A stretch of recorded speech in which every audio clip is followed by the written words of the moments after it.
செல்லூர் கிராமம் ஒரு அமைதியான கிராமம், மூலையில் அமைந்துள்ளது. கிராமத்தின் மனிதர்கள் பழமைவாதமாகவும் சிம்பிளாகவும் வாழ்கிறார்கள். அவர்கள் வாழ்க்கை மிகச் சீராகவும் நெடுங்காலமாகவும் அமைகிறது. ஒரு புதிய குடும்பம் செல்லூர் கிராமத்துக்கு வந்தது.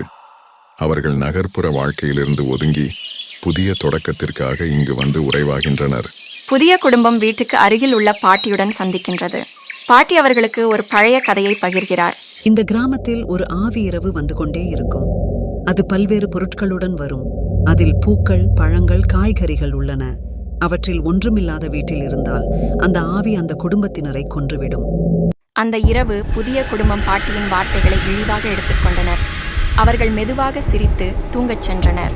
ஆவி வீட்டிற்கு பூக்களுடன் வந்தது. ஆனால் குடும்பத்தினர் தங்களிடம் பூக்கள் இல்லாததை உணர்ந்து பயப்படுகிறார்கள். ஆவி வந்தது, அவர்களிடம் பூக்கள் இல்லை. அந்த குடும்பத்தை ஆவி கொன்றுவிட்டது.